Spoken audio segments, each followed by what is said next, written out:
नमस्कार मित्रों, मैं हूं आपका दोस्त रोहित त्रिवेदी और हम फिर हाजिर हैं वाह आपके जवाब नहीं नए कार्यक्रम में। आज हमारे साथ है मध्य प्रदेश युवक कांग्रेस की प्रभारी इशिता सेड़ा जी। बहुत बहुत स्वागत है आपका इशिता जी। शुक्रिया। सबसे बड़ी बात तो यह है कि हमारे मध्य प्रदेश में 27 उपचुनाव की घड़ी आ गई है और ये दौर ऐसा है कि यहाँ पर करो या मरो वाली स्थिति पैदा हो गई है, चाहे बीजेपी की बात करें चाहे कांग्रेस की बात करें। लेकिन एक बात यह भी सत्य है कि जब विधानसभा चुनाव हुए थे पिछली बार में, तो युवक कांग्रेस का एक बहुत बड़ा योगदान जो था वह कहीं ना कहीं कांग्रेस के लिए फायदेमंद रहा था।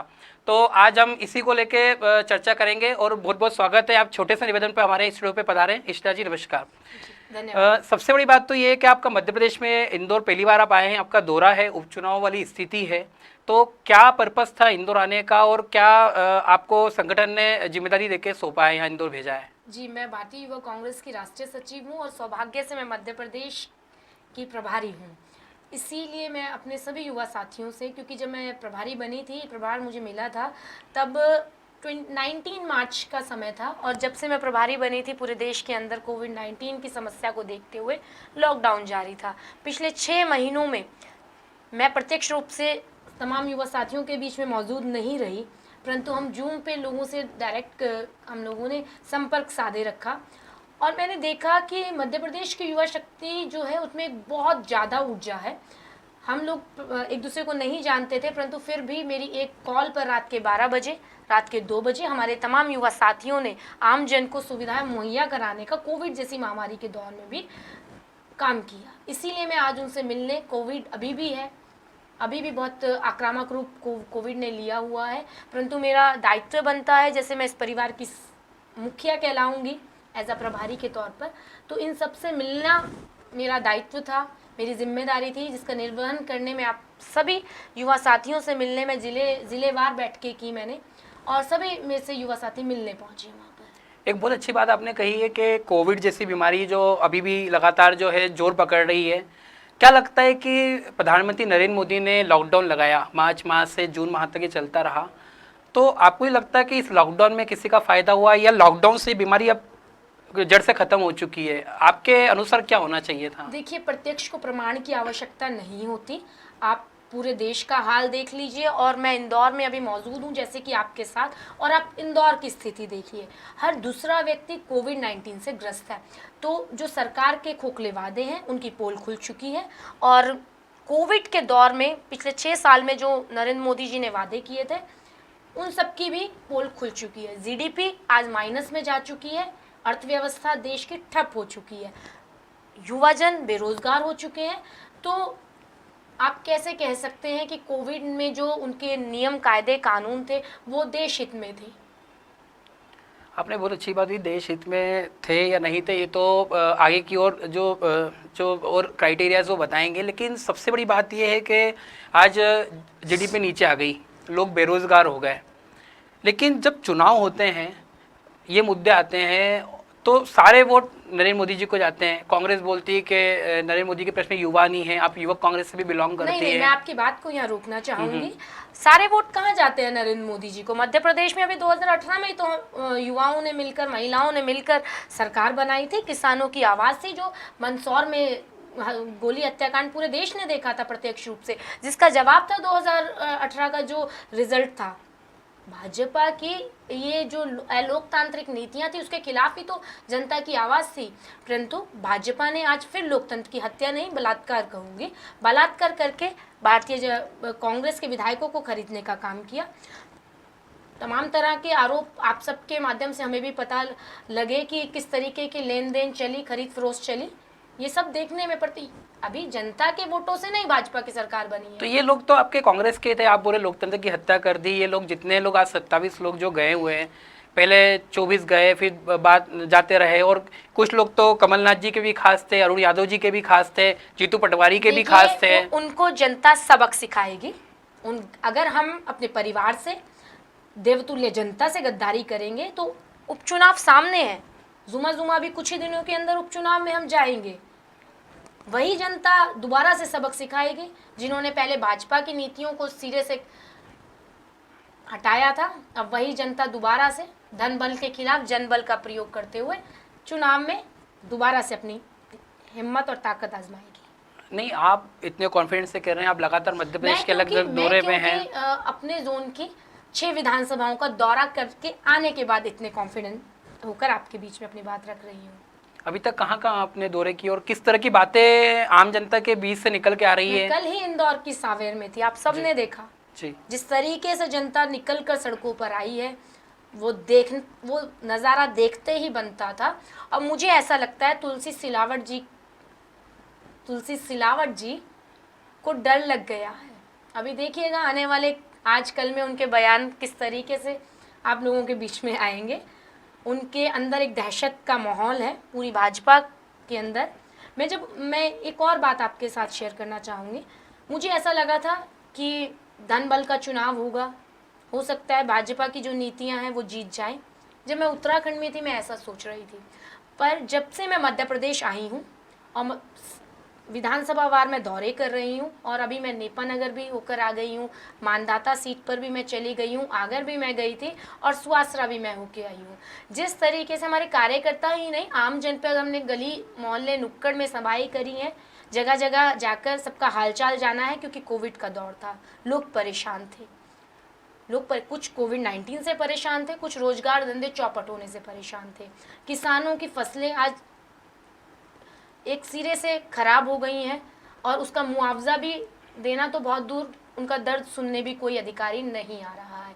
तो ये जानने, उन सबका हालचाल जानने जब मैं सड़कों पर उतरी, गली गली मोहल्ले मोहल्ले जाकर मैं बैठी, तो मैंने पाया कि आम जनता के अंदर एक उत्साह है। क्योंकि वो उत्साह इसलिए है कि वो उसको समझ में आ गया है कि ये लोग जन विरोधी लोग हैं, ये जन भावनाओं को कुचलने का काम कर रहे हैं। अब उनको जो सबक सिखाने का समय है वो आ गया, क्योंकि जो चुनाव आयोग ने अपनी गाइडलाइन जारी करी है उसके लिए वो तैयार हैं कि 4-4 लोग घर घर जाएंगे, प्रचार करेंगे और दोबारा से अपनी सरकार को बनाएंगे। सबसे बड़ी बात तो ये सामने आती कि पूर्व मुख्यमंत्री कमलनाथ ने भी कहा है कि हमारा जो मुकाबला है वो किसी बीजेपी नेता से नहीं है, उनके संगठन से है। तो इस बात के मायने क्या निकलते, क्या उनका संगठन मजबूत है या कांग्रेस का संगठन कमजोर पड़ रहा है? क्या इस बात के क्या मायने हैं? कांग्रेस का संगठन बहुत मजबूत है, इसीलिए भाजपा के लोग कुछ लोगों को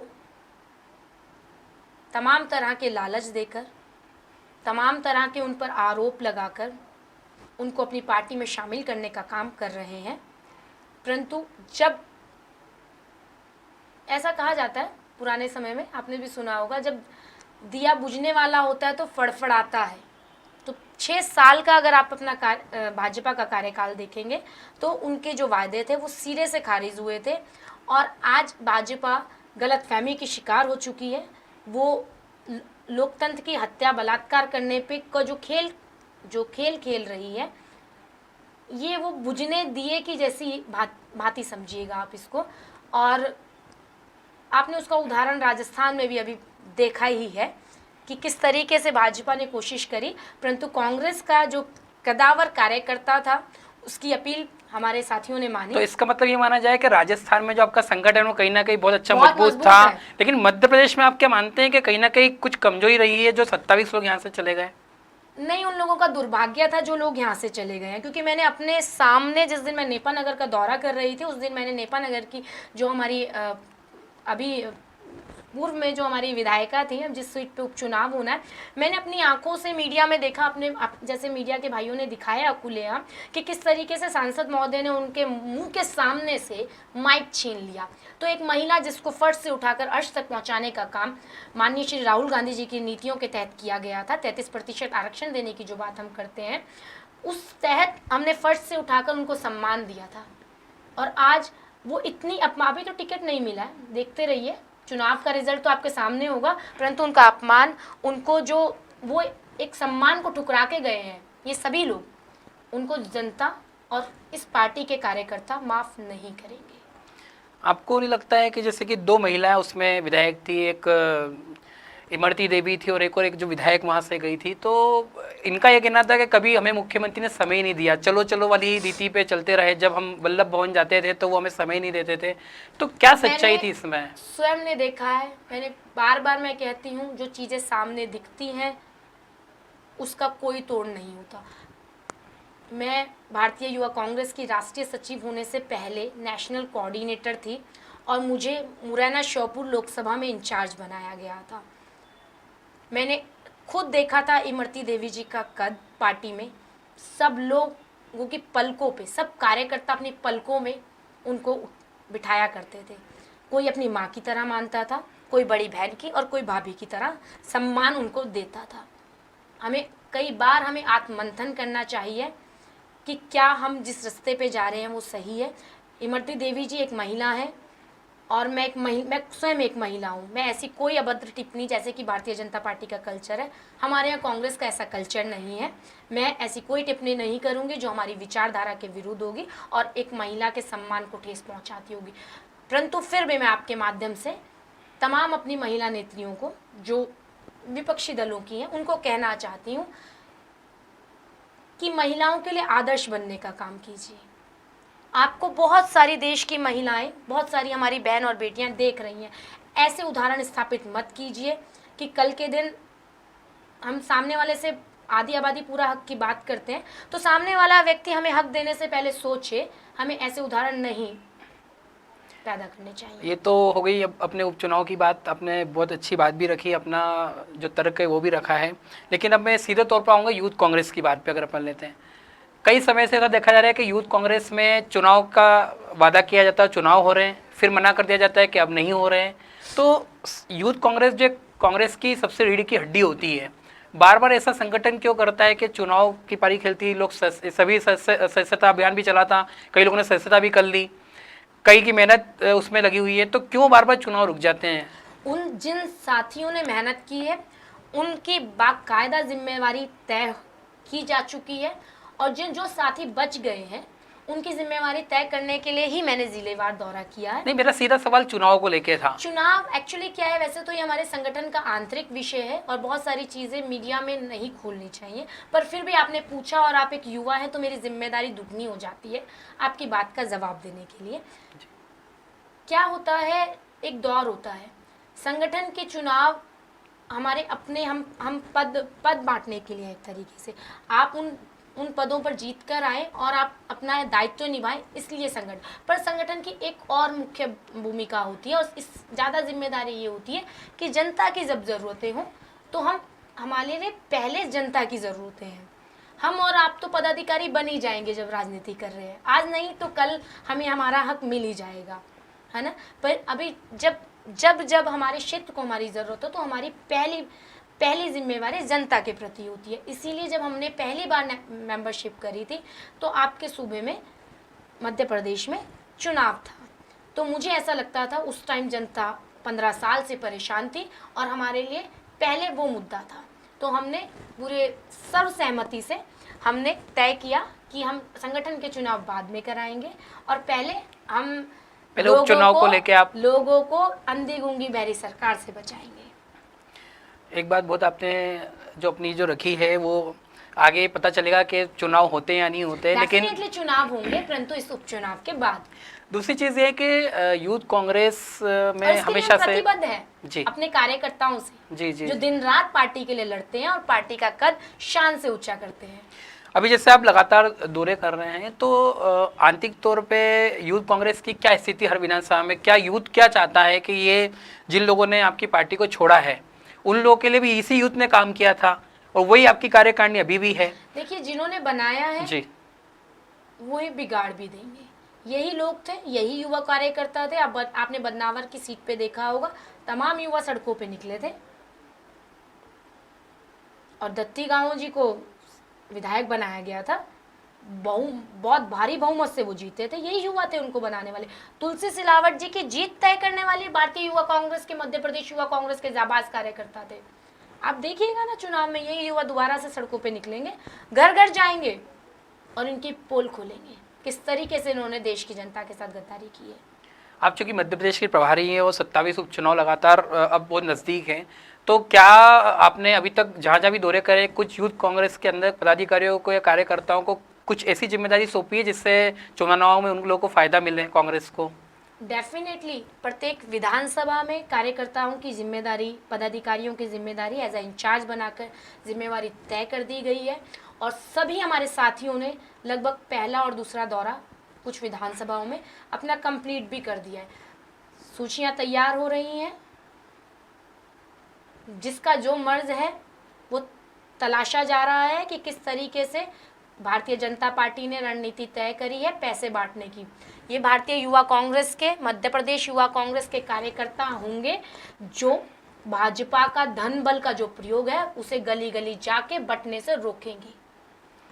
एक चीज़ भाजपा के संगठन में भी देखने को आती है, जब आप चूंकि एनएसयूआई में भी रही है तो मैं थोड़ा सा आपको पीछे लेके जा रहा हूँ कि अखिल भारतीय विद्यार्थी परिषद संगठन है बीजेपी का, लेकिन जब ये कॉलेज में काम करता है तो उनका कहना होता है कि हम लोग बीजेपी से कोई दखल अंदाजी रखते हैं, बीजेपी से हमारा कोई लेना देना नहीं है। लेकिन वही विद्यार्थी परिषद के आज जितने निकले हुए युवा हैं वही लोग बीजेपी के उच्च पदों पर बैठे हैं।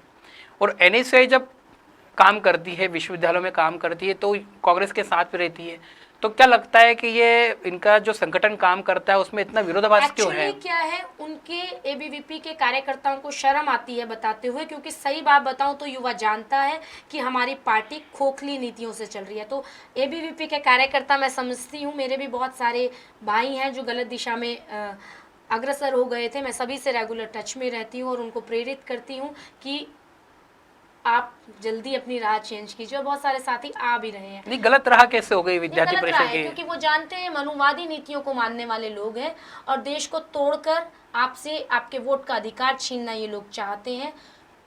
महिलाओं के सम्मान में हमेशा ये 4 कदम पीछे रखते हैं। तो ये सब एबीवीपी के कार्यकर्ता जानते हैं। शायद इसीलिए मुझे ऐसा लगता है युवा है और समझते होंगे कि भाजपा का नाम अपना टैग लगाएंगे तो अब आगे बातें सामने है और बात बोलने की जरूरत नहीं है। एक चीज और थी कि लेकिन फिर भी मैं एक बात कहना चाहूँगी, मैं भारतीय युवा कांग्रेस की कार्यकर्ता से आज इस लेवल तक पहुँची हूँ और बड़े गर्व के साथ मैं बताना चाहूँगी, मैंने महसूस किया, क्योंकि 6 महीने का समय था, आत्ममंथन करने का दौर था जब हम अपने घरों में थे कोविड में। मैंने ये महसूस किया कि जहाँ भाजपा के लोग, जहाँ भाजपा के तमाम फ्रंटल संगठन जो चल रहे हैं, उनके लोग घर में बैठकर दिया बाती चलाने का काम कर रहे थे, वहाँ हमारे जाबाज कार्यकर्ता सड़कों पर उतरकर राशन की, कोरोना न्याय किट, 1 दिन का न्याय, ये और मेडिकल से रिलेटेड और लोगों के पास बनवाने का काम सड़कों पे उतर कर रहे हैं। लेकिन ज्योतिरादित्य सिंधिया का तो कहना है कि कांग्रेस ने कोई काम नहीं किया, बस मुझे सोशल मीडिया पे गालियाँ दी, मुझे विरोध किया, लेकिन अब मैं खुलकर बोलूँगा, कांग्रेस तो ऐसी है और वैसी है, मतलब कई तरह की बातें उन्होंने की है। क्यों नहीं निकल रहे हैं सिंधिया जी घर से बाहर? फिर सड़कें खाली हैं भैया, इतने दिन लॉकडाउन था, निकलते, सेवा करते। आपने कोई एक भी अगर उनकी फोटो दिखा दे किसी जरूरतमंद को राशन देते हुए, उसकी कोई आने जाने की व्यवस्था कराते हुए, मैं खुद का आपको, लोग हमसे संपर्क कर रहे थे, मुरैना, श्योपुर, ग्वालियर, शिवपुरी, खुद मेरे साथियों ने मुझे बताया, मध्य प्रदेश का प्रतिनिधित्व करती हूँ, मध्य प्रदेश हमने हेल्पलाइन चलाई थी, उस पूरे जोन के ग्वालियर चंबल संभाग के लोगों ने हमसे संपर्क करा, चाहे लोग केरला में फंसे हों, चाहे तमिलनाडु में फंसे हों। आप चाहेंगे तो मेरा मोबाइल अभी आपके सामने, मैं अभी बाकायदा वीडियोस दिखाकर आपको प्रूफ करूंगी कि किस तरीके से लोग हमसे संपर्क कर रहे थे। भाजपा के लोगों के वादे, इनके जो सरकारी नंबर्स भी थे ना मेरे भाई, वो भी नहीं चल रहे थे, वो भी स्विच ऑफ थे। इनकी लोग ट्रेन जो चल रही थी, हम ट्रेन का किराया दे रहे थे, परंतु इनकी वो जो लिंक होता है वो भी ऑपरेट नहीं हो रहा था। हमारे साथी कार्यकर्ता बैठे थे, एक टेबल लगा कर कि लोग आए, रजिस्ट्रेशन कराएं, इनको हम हेल्प कर पाएं जो पढ़े लिखे लोग नहीं थे, परंतु इनके तो वो वेबसाइट ही नहीं चल रही थी। ऐसी स्थिति पैदा कर रखी थी भाजपा ने। लेकिन शिवराज जी का तो ये कहना था कि हमारे संगठन के लोगों ने बहुत काम किया, सरकार ने बहुत व्यवस्थाएं की, जो भी पैदल जाता था उनको चप्पलें प्रोवाइड करी, खाने की। कांग्रेस बोले कहीं सड़क पर नजर नहीं आई। तो एक्चुअली क्या होता है ना, अंधभक्ति का चश्मा जो लोग लगा कर देखते हैं उनको सच में कुछ नहीं दिखाई देता। उनको तो कुछ भी नहीं दिखाई दे रहा। उनको कोविड-19 की कैसे समस्या दिखेगी? उनको तो देश में बढ़ती बेरोजगारी नहीं दिखी, मध्य प्रदेश में महिलाओं के होते बलात्कार नहीं दिखे, व्यापम घोटाला नहीं दिखा उनको। लेकिन कांग्रेस पिछले तो 15 सालों से, उनको ये कहाँ दिखेंगे? उनको जन सेवा के कार्य दिखते ही नहीं है भैया। कांग्रेस पर अब पिछले दिखाएगी, अब उपचुनाव में यही जनता उनको दिखाएगी। कांग्रेस पिछले 15 सालों से शिवराज के खिलाफ आंदोलन भी कर रही है, महिलाओं के प्रति भी लगातार बता रही है कि अत्याचार हो रहे हैं, उसके बावजूद वो जनता के वोट को डाइवर्ट क्यों नहीं कर पा रही है? क्या कमी है कांग्रेस में? हम जीते हैं, हम इस जनता के बल से, बड़े बुजुर्गों के आशीर्वाद से, युवाओं के साथ से, महिलाओं के प्यार से हम जीते हैं। जनता ने हमें जिताया है उन 15 साल की नीतियों के खिलाफ वोट देकर। भाजपा आज अगर सरकार में आई है तो वो जनबल की सहायता से नहीं आई है, वो लोकतंत्र का बलात्कार करके आई है। ये जनता जानती है। दोबारा उपचुनाव है, दोबारा ये लोग वोट मांगने जाएंगे और आप देखिएगा किस तरीके से जनता इन्हें अपने गांव और गलियों से खदेड़ते हुए आप सबको दिखेगी। चूंकि आप महिला हैं, मध्य प्रदेश की प्रभारी भी है, अभी आपको क्या कमी लग रही है यूथ कांग्रेस में कि ज़्यादा से ज़्यादा युवा या तो लड़कियां नहीं आ पा रही है, महिलाएं उनसे नहीं जुड़ पा रही? आपको लगता है कि कहीं यह कमी है पूरे मध्य प्रदेश की युवा विंग के अंदर? मैं जिस दिन से मध्य प्रदेश में आई हूँ, हमारे मध्य प्रदेश की बहुत सारी बहनें जो तमाम सेक्टर्स में काम कर रही हैं, अच्छे इंस्टीट्यूट्स में वो टीचिंग कर रही हैं, उन्होंने भी मुझे लगता है 6 महीने में आत्ममंथन किया कि एक कांग्रेस ही एक ऐसी पार्टी है जो लगातार पिछले 6 वर्षों से भी केंद्र में बैठी सरकारों को कह रही है, उनसे निवेदन कर रही थी कि भैया 33% आरक्षण महिलाओं के लिए लाओ। सोनिया गांधी जी ने पत्र लिखा था राष्ट्रपति महोदय को, बार बार निवेदन किया था